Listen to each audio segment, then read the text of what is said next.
Feel ko naman lahat tayo nagka-user friend tayo. Ano yung pinaka-ayaw ko na type ng user friend?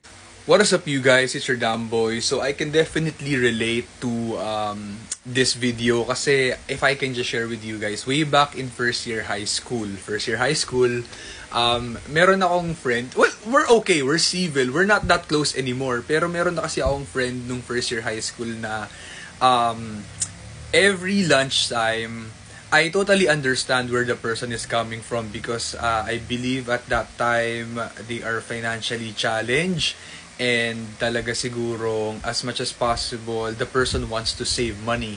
So every time na lunch namin, lagi siya nakikihati ng pagkain, which for me wala naman akong problema, pero kasi I always believe na lahat ng sobra masama.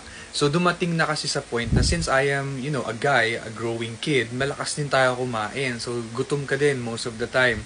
May mga pagkakataon na syempre ako kasi yung tipo ng tao na ayoko makakita ng someone na hindi kumakain tapos nakatingin lang sa'yo.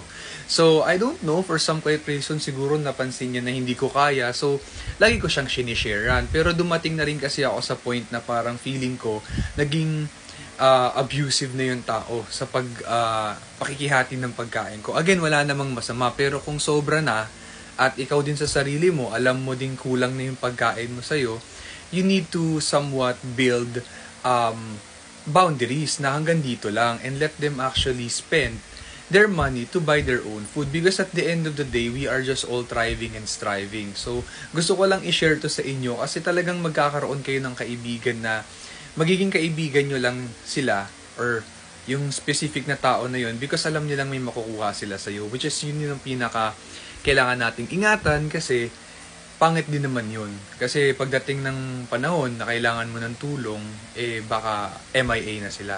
So, I have no bad blood dun sa classmate ko nung high school na yun, no? First year high school ako, pero that's just how I wanna share it, and just please be smart in choosing your group of friends and your environment.